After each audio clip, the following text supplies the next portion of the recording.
Boa noite, pessoal. Tudo bem? Como estão? Estou aqui aguardando o Márcio, que já está chegando.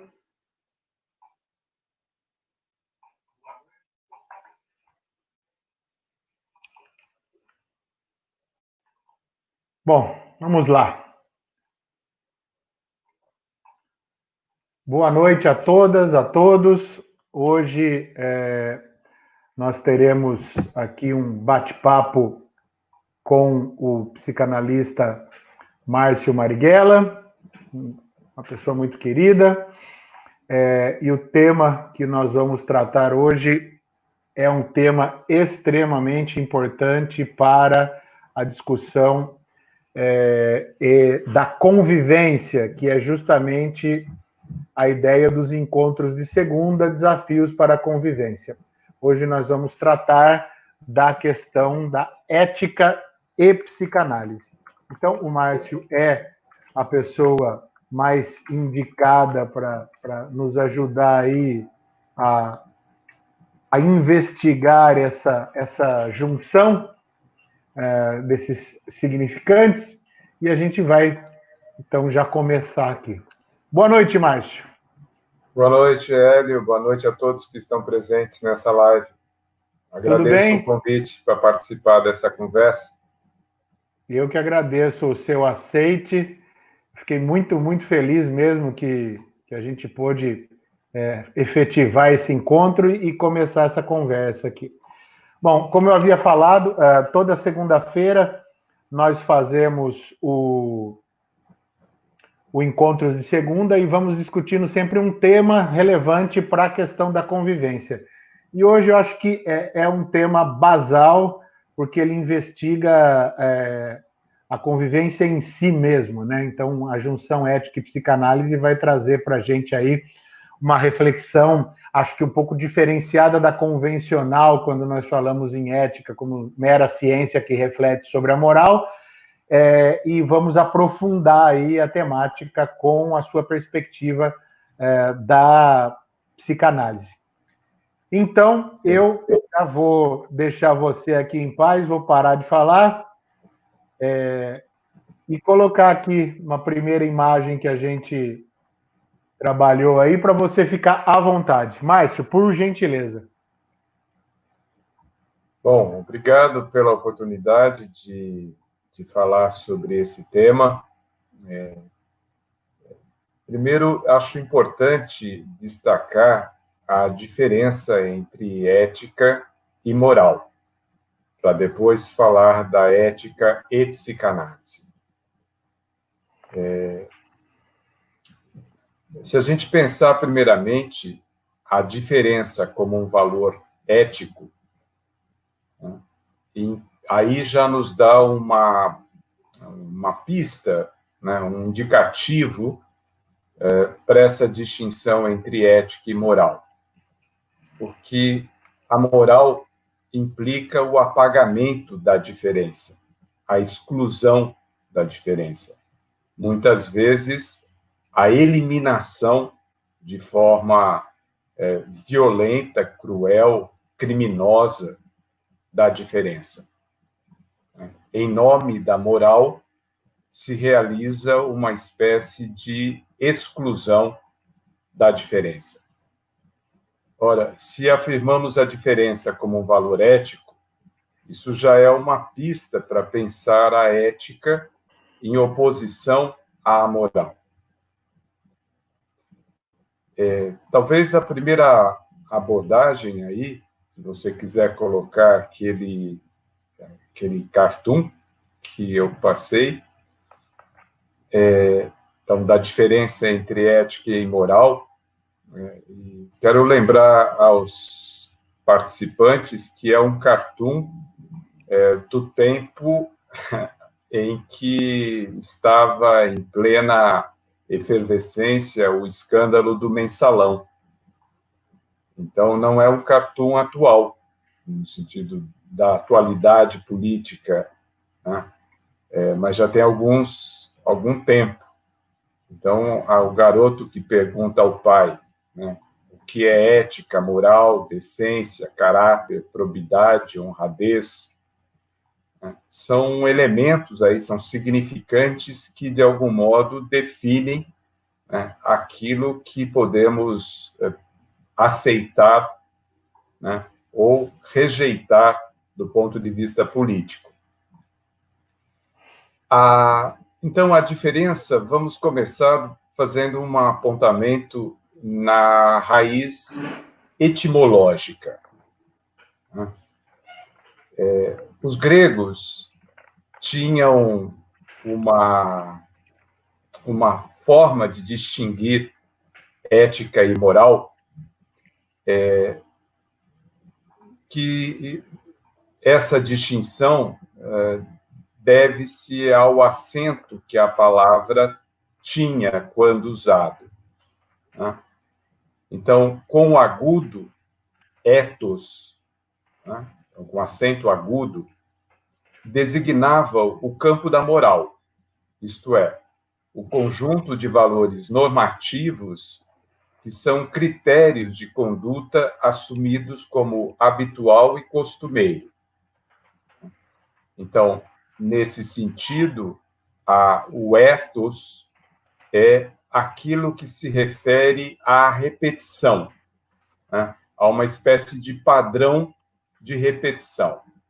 Então, a pergunta, por exemplo, o que devo fazer, respondida do ponto de vista da moral, do ethos, você deve fazer como os outros fazem.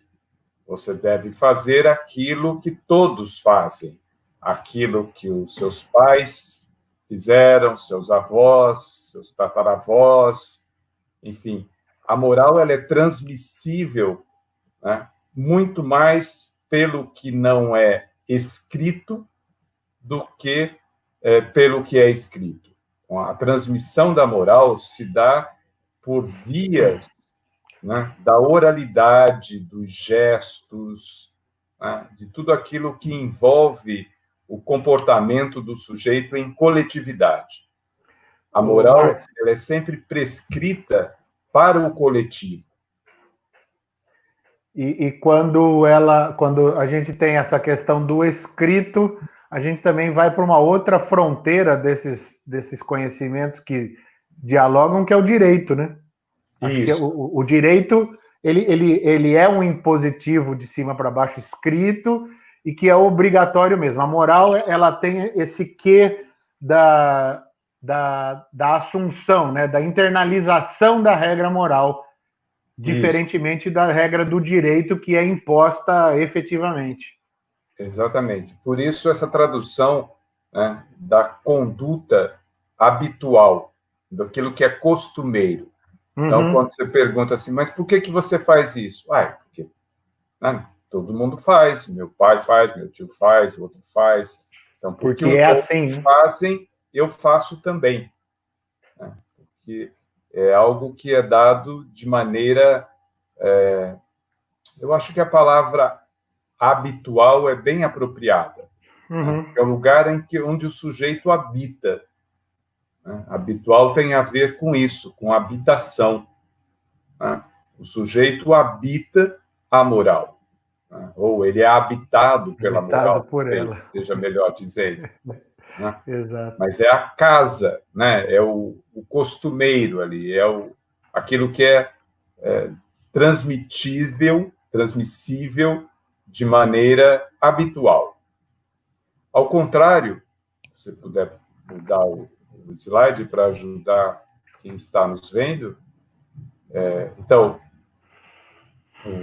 volta ainda o ethos, do verbo eitola, que é ter o costume de, ter o hábito. Costumeiro qualifica o que se tornou comum, habitual, costumaz, frequente, assumidos como habitual. Então, ethos define o campo da moral como um conjunto normativo, e são critérios de conduta em coletividade. Né? Nietzsche vai chamar a moral do rebanho. Né? Então, Nietzsche é um pensador interessante porque embora fosse filólogo, ele nunca se deteve especificamente nessa distinção do acento da palavra ethos e ethos, né? Mas ele distingue a moral da ética, chamando a moral, o ethos, como moral do rebanho, a moral dos fracos, a moral dos ressentidos, né? Ao contrário, a ética, que ele vai chamar a ética dos fortes, a ética que implica uma afirmação da vida, uma ética marcada por uma posição de singularidade diante da moral. O ethos, ao contrário, o próximo slide mostra isso, o ethos, né, não, ainda ethos, conjunto de costumes e hábitos fundamentais no âmbito do comportamento pessoal e institucional e da cultura, característicos de uma determinada coletividade, época histórica ou região geográfica. Então, a moral é sempre histórica, ela é sempre datada, ela diz respeito àquilo que é habitual para um povo, para uma coletividade. O ethos, no circunflexo, define o caráter. Vejam bem, a maneira de ser de uma pessoa. Portanto, a singularidade, sua índole, seu temperamento, refere-se ao que faz ou se é por características próprias de alguém ou alguma coisa. O caráter de alguém ou de alguma coisa. Então, nesse sentido, ethos define o campo da ética que estuda as ações e paixões humanas segundo o caráter ou a índole dos seres humanos em sua singularidade e nas relações de cada um com a coletividade moral. Então, o que vamos falar sobre ética e psicanálise tem esse sentido aqui, né? É o ethos, enquanto uma maneira de ser, enquanto aquilo que inscreve a singularidade e, portanto, o modo como cada um, na sua singularidade, se relaciona com a coletividade, portanto, com a moral. E é interessante, a ética, né? Diz de um modo particular de relação com a moral. E, portanto, o ethos com o circunflexo diz de uma relação com o ethos. Isso. Eles estão interligados, porque o ethos existe como singularidade, mas intrinsecamente ligado com o coletivo, né? Com a relação com o ethos, com a relação com o rebanho, com a relação com a coletividade, enfim. Por isso falei no início, Hélio, da diferença como um valor ético. Exato. Porque essa relação singular, portanto ética, com o campo da moral, ela vai inscrever a diferença. E cada um se relaciona com o coletivo, com a moral, né, a partir daquilo que o constitui, da sua história, né, daquilo que é a sua educação, os seus valores. Eu diria que a ética, nesse sentido aqui apontado, ela inscreve o estilo enquanto um modo de ser, uma maneira de ser. Então, a ética, a questão do estilo, né, só se sustenta no campo da ética. No campo da moral, não. Porque a moral é o campo do igual, do mesmo, da repetição em série. Era o que eu ia falar. Então, é um que é igual ao outro, que é igual ao outro, que é igual ao outro, que é igual ao outro. É uma serialização, né? Isso. A moral, ela produz em série. Vamos dizer que a moral é uma fábrica. Tá? Bem no modelo fordista. A ética não. A ética é artesanal. É um trabalho artesanal. Né? Você faz algo e aquilo é único. Né? É diferente de qualquer outro. Então, daí a ideia de que o estilo tem a ver com a ética, porque inscreve a diferença no campo do igual, no campo do mesmo.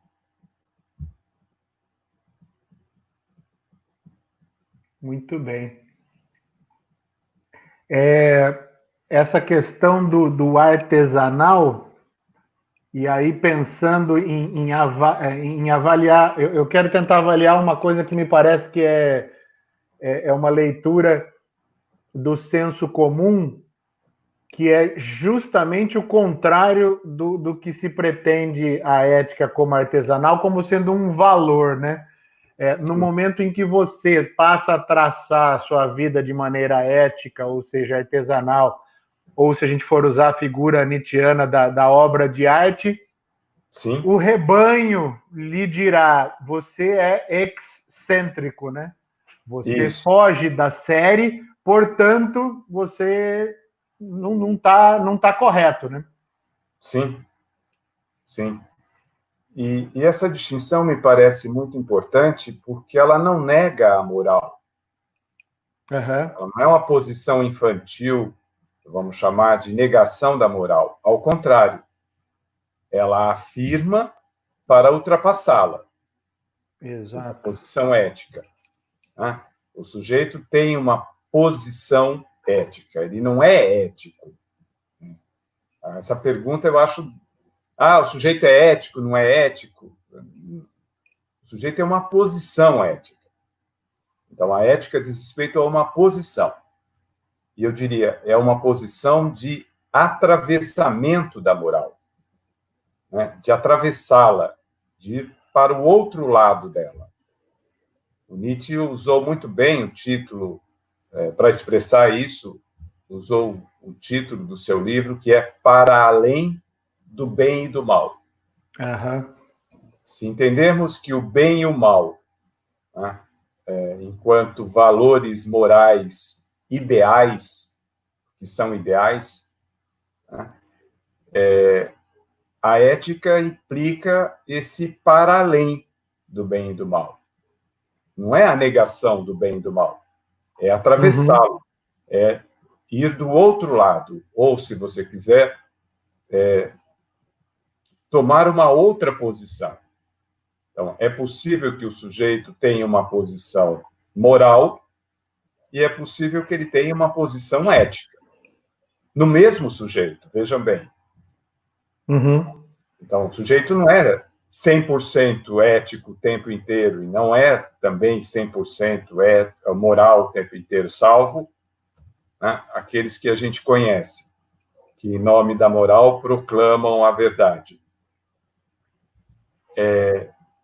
Então, a posição que o sujeito tem, do ponto de vista valorativo, é que define, né, se ele está no campo da moral ou está no campo da ética. Vamos pegar um exemplo aqui para falar da psicanálise. Jacques Lacan, até onde sei, foi o primeiro psicanalista na história da psicanálise a insistir, argumentar, demonstrar que a psicanálise é uma ética. No momento em que se discutia se a psicanálise era ciência ou não. Isso lá, né, no final da década de 50, sobretudo nos anos 60, havia uma forte tendência, né, de crítica à psicanálise, dizendo que ela não era uma ciência. Popper, por exemplo, foi responsável por fazer uma crítica sobre isso, e outros ingleses, americanos, né, rejeitavam a psicanálise porque ela não era considerada uma ciência. Ora, em vez de ficar discutindo se a psicanálise é ou não é ciência, né, O Lacan atravessou, né, e foi para o outro lado. Ele disse assim, a psicanálise é uma ética. Ora, o que significa dizer que a psicanálise é uma ética? No momento que ele pronuncia o seu seminário com esse tema, que é o seminário 7, chamado A Ética da Psicanálise. Significa, primeiro, fazer uma crítica contundente, e eu diria radical, aos psicanalistas, que praticavam a psicanálise com propósitos moralizantes. Ele dizia que os psicanalistas eram moralistas. E claro, que ele endereçava essa crítica à psicanálise inglesa e norte-americana, que se apresentava como uma terapia, a psicanálise como uma terapia adaptativa. Ora, e nesse momento ele diz, o analista não conduz as escolhas do analisante. O analista conduz o tratamento. E o tratamento que ele conduz, né, só pode ser ético na medida em que o analista se recusa a habitar o campo da moral. Isto é, fazer juízos de valores. Um analista não pode fazer juízos de valores quando está ouvindo os seus analisantes, né, porque cada um, né, que ele escuta vai se interrogar sobre os valores que sustentam a sua vida. Não é o analista que vai dizer para o sujeito o que ele deve ou não deve fazer, o que é certo, o que é errado, o que é permitido, o que é proibido. Porque aí ele seria um moralista. Então, eu quis dar esse exemplo, já puxando para o tema dessa conversa, porque dizer que a psicanálise é uma ética implica radicalmente situá-la fora do campo da moral. E Freud foi um crítico radical, né, da moral do seu tempo. O Mal-Estar na Civilização, por exemplo, de 1930, você vê claramente ali o quanto ele é crítico em relação à moral vigente. Ele diz que a moral produz o sofrimento psíquico. Isso é mais interessante. O problema da moral é que ela é uma fábrica produtora de doenças mentais. É uma fábrica produtora de sofrimento.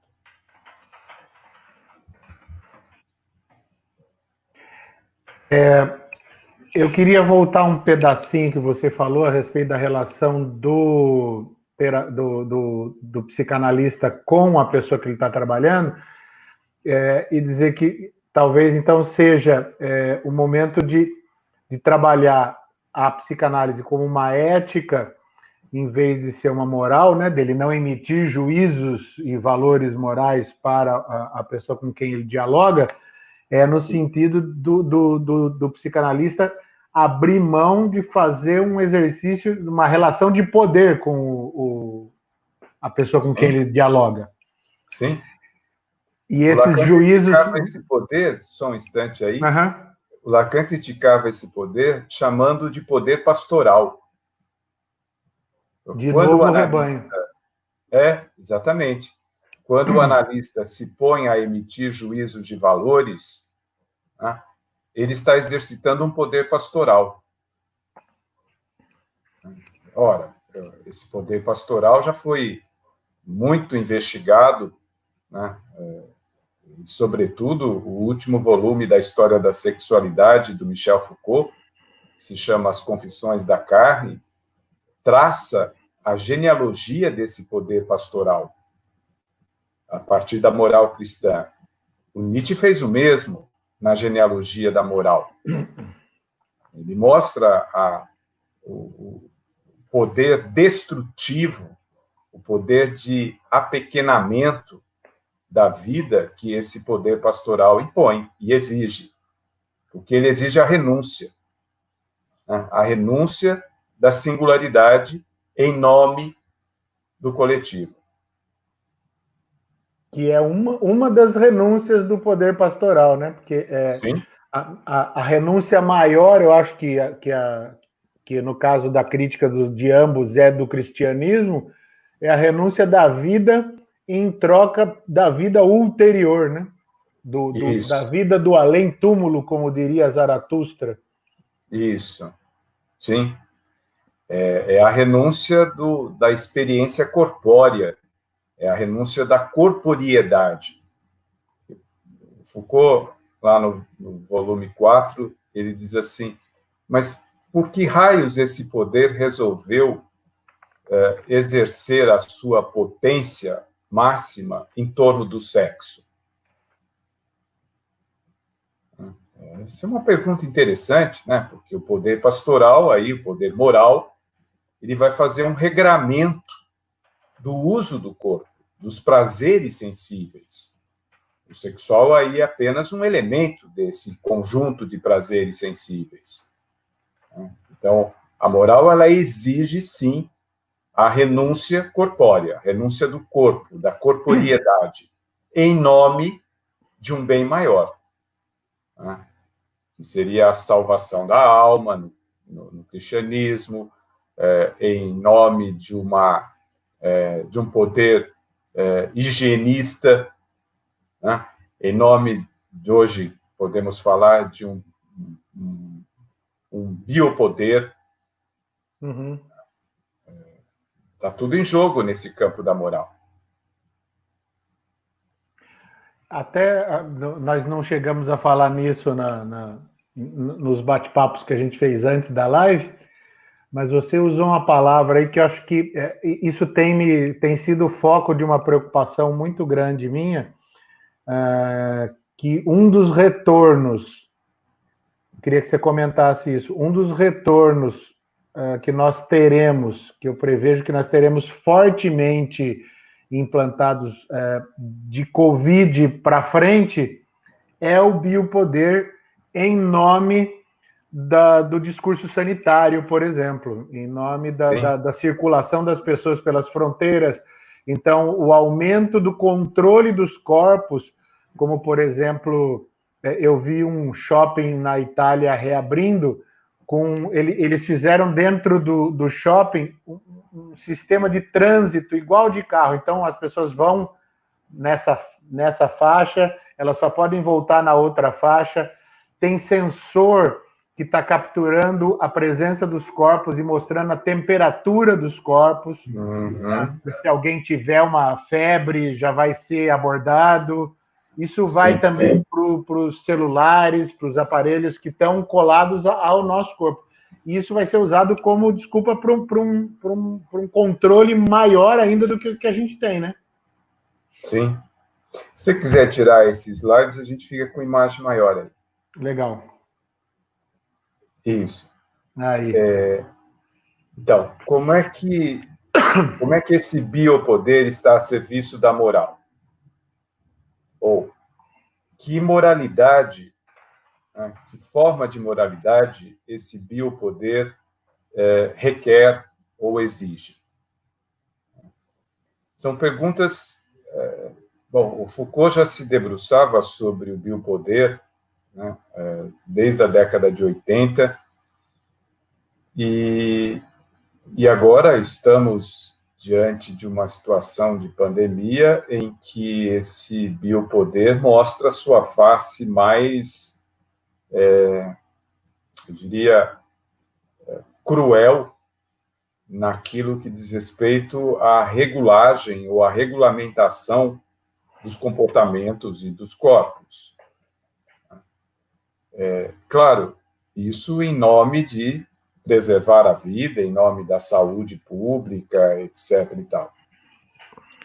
Agora, parece-me que essa moralidade ela vai alcançar um novo patamar de exercício do biopoder, que não tínhamos antes do aparecimento dessa pandemia.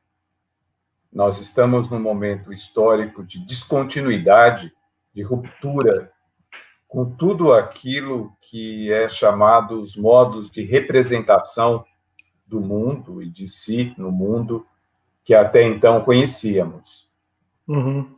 Os efeitos, né? Então, muita gente fazendo live, discutindo sobre o mundo pós-pandemia, né? Eu não quero ocupar essa função oracular, mas me basta fazer o diagnóstico do presente, como dizia o Foucault, né? E o diagnóstico do presente me diz assim: olha, estamos numa situação de ruptura. O que virá, os efeitos que esta ruptura, que essa descontinuidade vai impor na subjetividade, isto é, no modo de relação consigo mesmo e no modo de relação com o coletivo, não temos a menor ideia do que vai sair daí. Qualquer um que está falando sobre isso está na função profética. O que não temos mesmo, não temos elementos, não temos condições de representar, né, como será a vida psíquica e a vida social, política, econômica no mundo pós-pandemia. Até porque não sabemos se haverá um mundo pós-pandemia. E a pandemia me parece que é algo que, pelo menos o Covid, não está a fim de ir embora tão cedo. Pode-se criar estratégias de controle dele, né? Mas todas as estratégias têm um preço, né? Muito grande a se pagar no que diz respeito à renúncia da liberdade.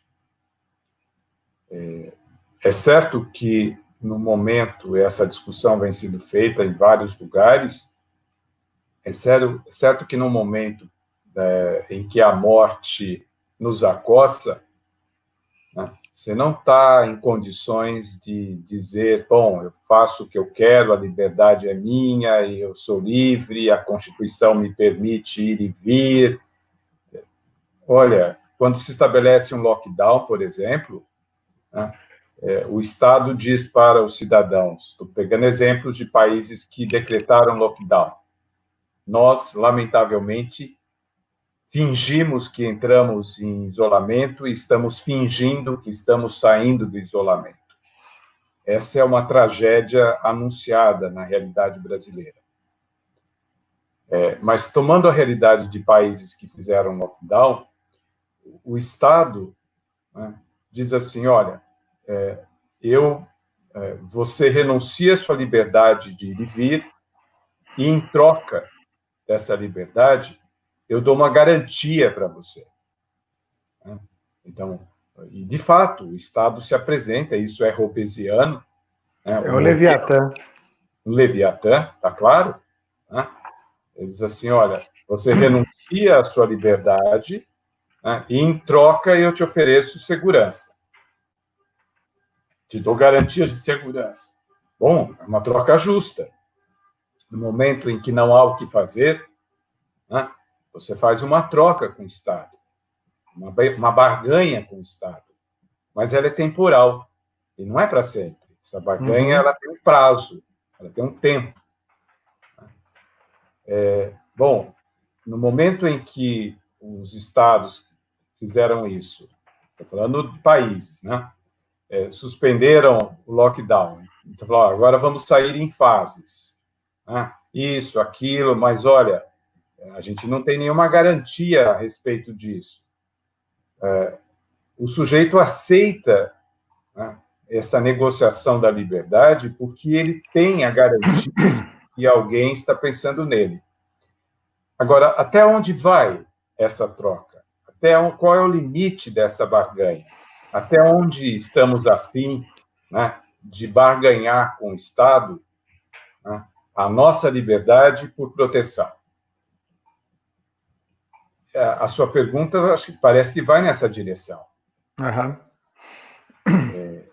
E ainda não temos resposta para isso. O que é certo, e pensadores estão escrevendo sobre isso, é que haverá um controle ainda maior desse biopoder.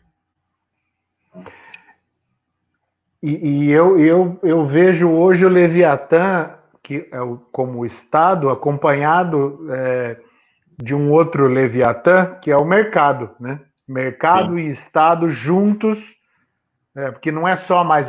a gente pode falar em Estado capitalista, né? O Estado capitalista apoiado e ancorado nas grandes corporações, inclusive, acho que escrevendo aí muito do que as grandes distopias que foram criadas aí, as grandes obras distópicas já vinham trazendo como leitura para o futuro, né? A presença do biopoder do mercado como inescapável, e a colonização dos espaços, não só os espaços da vida nossa, íntima, mas os espaços entre, né? O espaço entre o meu corpo e o seu foi colonizado pela presença do mercado. E agora a gente não consegue abdicar dessa colonização. Porque essa colonização nos transformou a todos como consumidores. Exato. Fico me perguntando, Hélio, nesse momento, né, hoje, especificamente, que aqui na nossa cidade, em Piracicaba, e o estado e outras cidades estão abrindo shopping center, eu fico me perguntando, mas que raio de emergência é essa que o sujeito tem que sair da sua casa e se expor ao perigo de um vírus para comprar o quê? Para comprar chinelo, para comprar roupa, para ir à academia, para louvar a Deus nos cultos, nas igrejas. Veja que a relação, essa colonização que nos transformou a todos em consumidores, foi bem sucedida, porque nem diante da morte a gente se questiona sobre essa colonização, o que me parece mais grave. Porque, bom, vamos pegar esse ponto, então, do ponto de vista da ética. Uma posição ética, né, do isolamento social diz assim, olha, voluntário, tá ok? Voluntário. Então, diz assim, se você pode ficar em casa, né, fique. Porque você não está protegendo só a sua vida, você está protegendo a coletividade. Você está tendo, com o seu isolamento, um ato solidário. Porque, ficando em casa, você protege aqueles que não podem ficar em casa pelos mais diferentes motivos. Seja porque precisam trabalhar, seja porque trabalham nos serviços essenciais. Né? Então, você que pode ficar em casa, fique, porque você está protegendo aqueles que não podem ficar. Pelas mais diferentes razões, como eu disse. Isso é ético, porque é um ato solidário. Você está pensando em si, está cuidando de si, que esse era o tema da nossa conversa, né? Então, a psicanálise é uma ética do cuidado de si. Você está cuidando de si, mas ao cuidar de si, e esse exemplo me parece preciso para falar dessa passagem do cuidado de si para o cuidado dos outros, né? Ao cuidar de si, você está cuidando dos outros, porque protege os outros, que não podem ficar em casa. Ora, quando a gente leva a situação aí, né, por exemplo, você pode dizer, bom, não há... as pessoas estão cada vez mais capturadas, né, pelo discurso moral, e quanto mais capturadas pelo discurso moral, mais as coloca naquela condição de servidão voluntária. Né? São servos voluntários desse mercado que, segundo o homem que habita a presidência, né, estabeleceu um paradoxo, que é mercado e vida, economia e vida. Como assim, economia e vida? Sem vida não tem economia. Agora, a vida de quem vai se sacrificar para manter a engrenagem da economia funcionando, sendo que essas engrenagens estão paradas no mundo inteiro? não é aqui. Né? Uhum. A pandemia, como o próprio nome diz, é para todos. Então, esse paradoxo que se estabeleceu no discurso, né, no Brasil, aqui, esse discurso entre economia e vida, né, ele é genocida, não tem outro nome a dar. Uhum. Porque, tudo bem, vai morrer alguns. Sim, alguns quem? A gente está vendo quem é que está morrendo, tanto aqui como nos Estados Unidos, que já bateu 100 mil mortos. Né? Quem são os 100 mil mortos nos Estados Unidos?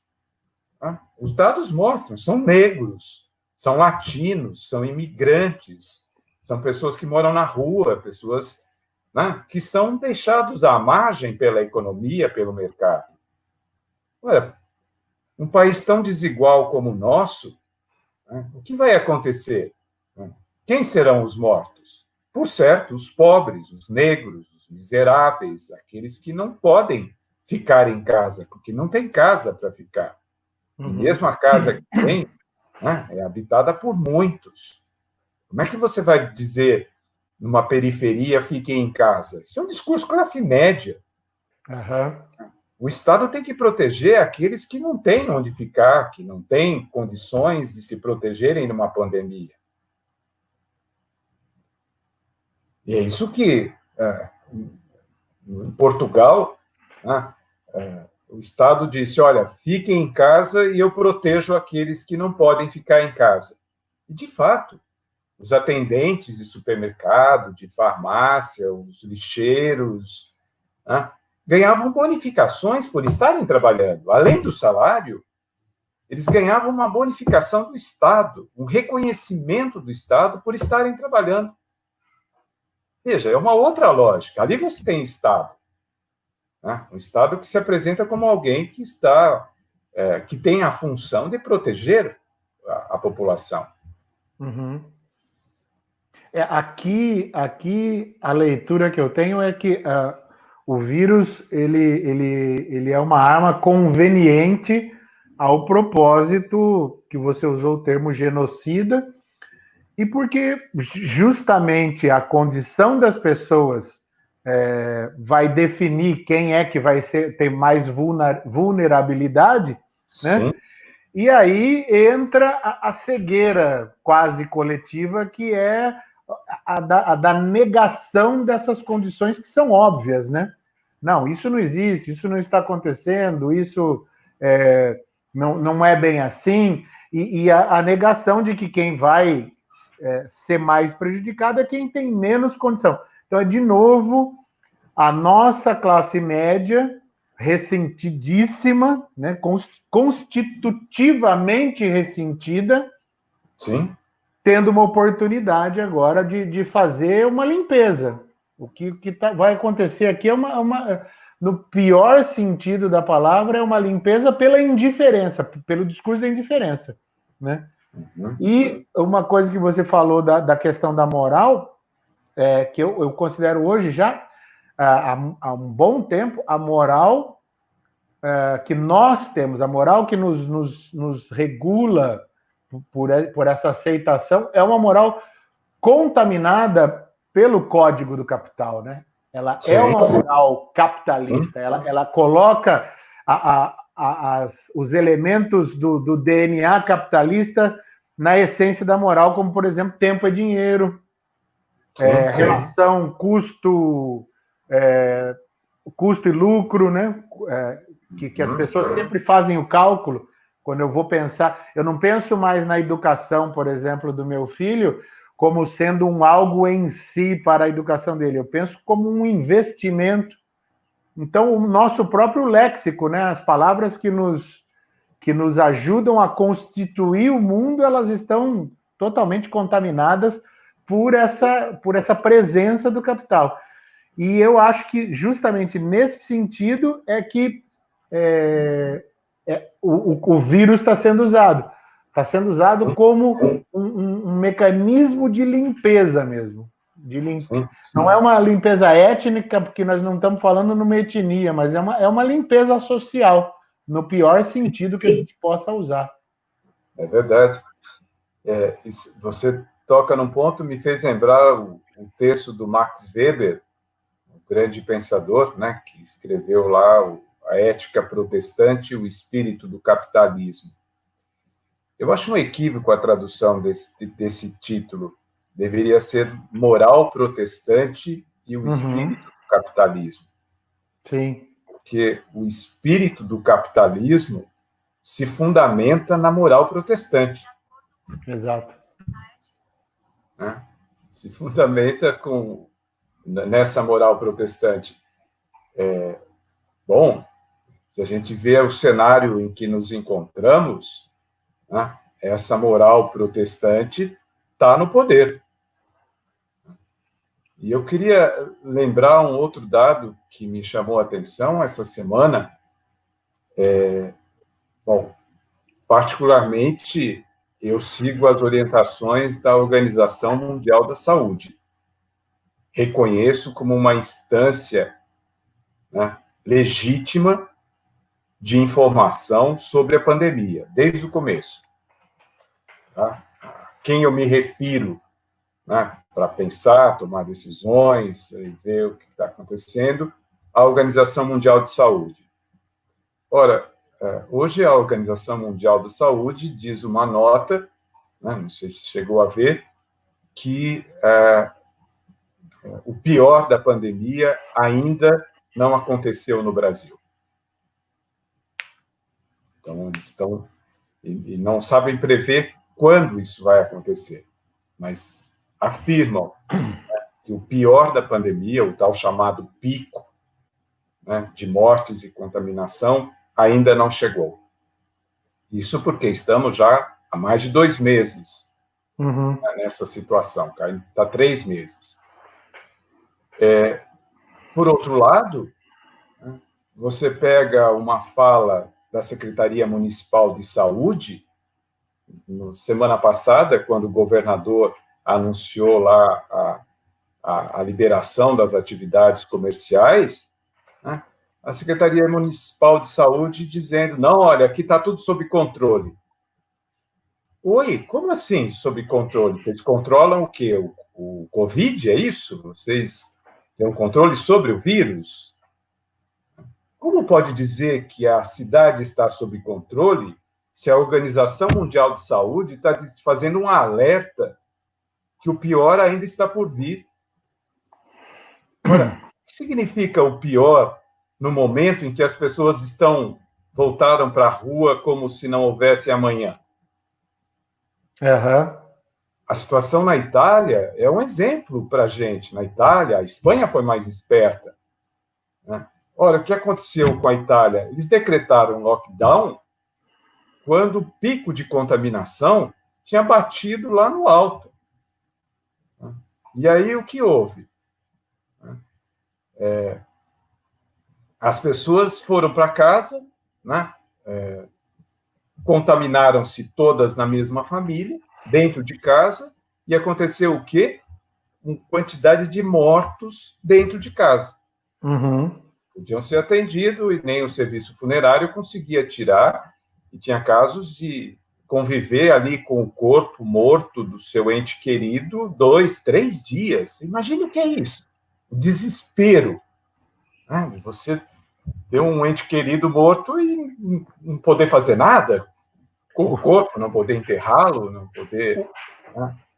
Então, o desespero... Eu temo, temo pelo nosso país, temo pela nossa situação,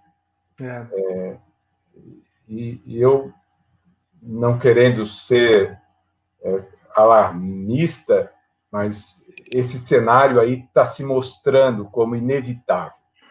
Nós estamos caminhando à beira do precipício e parece que vamos todos saltitantes para a beira do precipício. Tem um precipício lá na frente. Todo mundo vai indo lá em massa. Chegou a dizer, tenho dito para algumas pessoas, que nós estamos vivendo uma situação muito dramática, né, e que gera uma impotência muito grande, que é de um suicídio coletivo. né? O sujeito sabe, né? Nega aquilo que sabe, né? E essa negação vai ter um preço, está tendo já um preço muito alto, porque é uma negação endossada, é uma negação autorizada, né? É uma negação que vem do poder do Estado. Isso é desesperador. Sim. Né? Hoje eu recebi vários charges e cartoons de como é que o Brasil está sendo retratado nos principais jornais dos países da Europa, enfim, de outros lugares. É triste ver, é triste, né, que nós, brasileiros, né, estamos conseguindo fazer do pior ainda mais pior. Que capacidade, que gozo masoquista é esse que habita a alma do brasileiro, cara? É uma pergunta que a psicanálise não se cansa de pôr. Né? Que gozo masoquista é esse? Né? Que somos mobilizados a atuar para produzir o maior dano. Veja, não estamos falando de um dano. Nós somos mobilizados a atuar para produzir um dano maior. Não sei Isso se vai... conversa. Isso vai muito. A gente já está há 52 minutos falando, Márcio. A coisa voa aqui, o tempo voa quando o assunto é bom. Deixa eu te mostrar uma imagem só. Diga. Essa aqui é o site do Shopping Piracicaba hoje. Ele está. Olha só. Ele está aqui, ó. Estamos de portas abertas e cuidado redobrado. E uma pessoa com a máscara com um sorriso na face. Né, que dá para perceber que é a pessoa que talvez atenda e que está aí. Então, está aí o shopping hoje aberto, funcionando.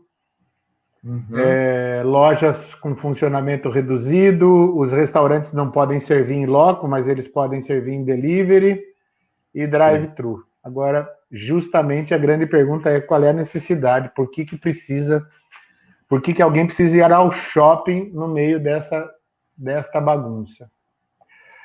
Porque você falou a palavra certa, Hélio, porque nós somos colonizados pelo capital. Colonizados ao nos transformar a todos em consumidores. Nós não somos cidadãos, nós somos consumidores. É bem diferente. Exato. O consumidor é o oposto do cidadão, né? É o oposto. É o oposto. Isso está cobrando e vai cobrar um preço muito alto por essa alma colonizada, né? O que é de uma servidão voluntária. Quer dizer, ninguém te obriga a ir para o shopping, ninguém te obriga a ir para as ruas, né? No entanto, voluntariamente, né, todos vão. Né? Vão assim, vou para dizer que nada está acontecendo. Bom, a quem está querendo enganar? A si mesmo? Que nada está acontecendo? Sendo que você olha ao redor, né, olha para fora do Brasil, você vê a situação dramática de outros países. Né? Só para a gente ficar ali no modelo dos americanos, que ultrapassaram 100 mil mortos. Eu tenho escutado muito o Átila Yamarino, que é o garoto Covid, e não só eu tenho escutado ele, acho que as pessoas sensatas também estão ouvindo, porque é um jovem muito sensato no que fala, e a projeção dele é que até julho nós vamos estar em uma taxa de mortalidade de 120 mil pessoas. Nós estamos falando de um mês e pouco. Já estamos em 30 mil mortos. Você imagina, em menos de um mês, você jogar essa conta de 30 para 100. Acho que o comentário da Maria Tereza vem nessa direção. É isso mesmo. É o gozo mortífero. E aí, acho que aqui, como estrutura, nossa, pensando ainda nessa, né, a partir da chave de leitura de consumidores, no atual estágio do capital, na cultura de consumo como a gente conhece atualmente, uma das principais características do capital hoje é a produção destinada ao descarte. Isso. Então, o descarte, ele invade praticamente a totalidade da vida, no sentido de dizer tudo é descartável. Então, o outro, ele é plenamente descartável. Aquele que entrega a pizza, ele pode morrer, porque virá outro. Há um batalhão, há um verdadeiro batalhão de gente esperando esse morrer para eu poder assumir o lugar dele e trabalhar. Sim, então, essa descartabilidade, ela atingiu aí, e aí sim, né? Ela parece que encontra no brasileiro um locus fértil para se espalhar, mas a ideia da descartabilidade unida a uma outra ideia que me parece que é muito peculiar do brasileiro também, que é isto não vai acontecer comigo. Nós temos isso. Né? Nós temos uma ideia de uma invulnerabilidade fantástica. É por isso que eu que é infantil. Que é infantil. Que a ideia que é por isso que a questão ambiental nunca chegou a ser uma questão no Brasil, porque ela parece distante. Como isso nunca vai acontecer comigo, mesmo nos momentos daquilo que foi chamado de crise hídrica, para lembrar de algumas questões, as pessoas estavam lavando a calçada com esguicho, porque não vai acontecer comigo. É a criança negando, né? Isso. A negação é a primeira resposta covarde diante da angústia. Covarde, quero ressaltar. Porque uma resposta corajosa diante da angústia é olhar lá na frente, cara a cara.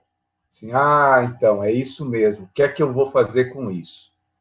Como é que eu vou viver, organizar minha vida, me inventar diante disso? A atitude covarde é a negação. Então, isso não está acontecendo. Logo, eu não estou com angústia. Mentira. Mentira mesmo. A angústia está lá.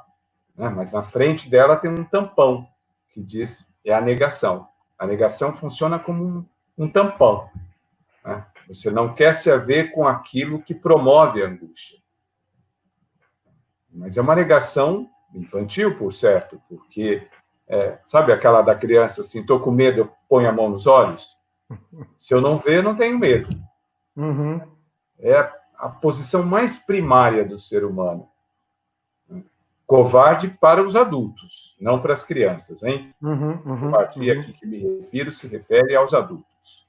Sim. Que é um comportamento infantilizado, né? Sim. Um comportamento infantilizado. Daquele que já passou, já deixou a fase do comportamento do infantil que está se desenvolvendo e agora ele nega, né? É praticamente uma negação. Mesmo sabendo e sentindo, né? Eu sinto a angústia, porque a angústia, eu não tenho como negar a angústia, né?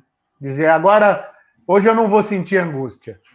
Né? Não é uma coisa que a pessoa possa controlar essa questão. E aí, essa mentira é o mentiroso que mente para si mesmo, né?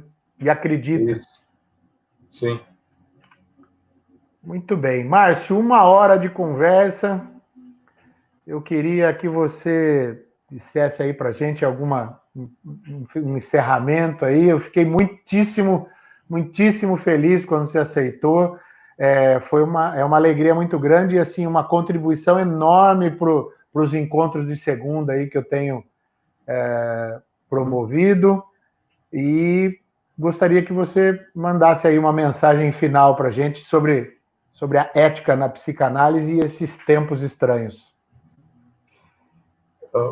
Hélio, eu diria que esse momento pandêmico, assim eu estou chamando, momento pandêmico, ele nos põe à prova qual é a nossa capacidade de suportar a frustração. Isso é algo derradeiro nesse momento. Como a sociedade de consumo nos coloca todos na posição infantil, a sociedade de consumo nos infantiliza, né? Ela precisa que a gente se infantilize, né? Nós somos levados a ter uma tolerância, uma suportabilidade da frustração muito baixa. Muito baixa. Os pais educam os filhos na meta de 0 frustração. Uhum. Ora, esse momento pandêmico, né, nos coloca diante desse ponto, em especial, do ponto de vista, vamos chamar, psíquico, que é qual é a sua capacidade de suportar, de tolerar a frustração. Ora, a negação tem a ver justamente com esse fator, Hélio. Eu nego para não me frustrar. Então, abriu, então saio de casa, porque eu não tolero frustração, não aceito frustração. Frustração de não poder ver meus amigos, né, de não ir para os lugares onde eu ia, de não frequentar determinados lugares. Tudo isso é frustrante. Né? Isolar-se, ficar fechado no seu núcleo familiar, né, implica que tem perdas significativas aí impostas a todos, eu diria ao planeta. Uhum. Dizer a tolerância à frustração é dizer, de outro modo, qual é a relação que a gente tem com a falta. Isso é fundamental na ética da psicanálise. É a relação que o sujeito mantém com a falta. Você pode negar a falta, você pode denegá-la, você pode foracluí-la. A negação da falta é a perversão. A denegação da falta é a neurose. E a foraclusão da falta é a psicose. Está aí o cenário. Ora, afirmar a falta é constituir-se como sujeito do desejo, porque só há desejo porque há falta. Se não houvesse falta, não haveria desejo. E termino repetindo o final do seminário 7 do Lacan, que se chama Ética da Psicanálise, onde ele diz que a psicanálise coloca uma questão ética para o sujeito, que é a seguinte: não ceder de seu desejo, não negociá-lo, não abrir mão, né, do seu desejo. Ora, afirmar isso não quer dizer que eu posso fazer o que eu quero. Significa que é preciso avaliar, né, qual é o tempo adequado, qual é o tempo oportuno para que o desejo encontre seu lugar no mundo. Nesse momento em que estamos pregando, né, defendendo o isolamento social, é preciso levar em conta que não é um momento oportuno do desejo. Muitos desejos devem ficar em suspenso, esperando um tempo oportuno. Mas não quer dizer que nós perdemos a capacidade de desejar. Tenho dito aos meus analisantes que esse momento é um momento de cultivar o desejo, não de realizá-lo. E você só pode realizá-lo quando ele for bem cultivado. A pandemia não nos impede desse trabalho de cultivo do desejo. Ao contrário, favorece. É isso. Muito bem. Muito bem, Márcio. Eu vou aqui terminar a nossa live com a frase da Maria Tereza. sabor de quero mais. Assim que você desejar, os encontros de segunda estão abertos para você, porque para mim é sempre uma grande alegria. Só me convidar que estamos aí. Maravilha. Márcio, Um grande muito abraço obrigado. a todos que estão assistindo e obrigado pela presença e obrigado pelo convite.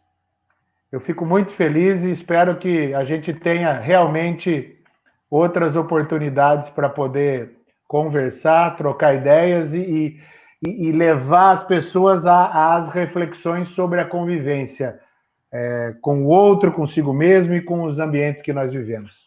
Márcio, obrigado. Combinado. Um abraço. Até. Tchau. Tchau, tchau.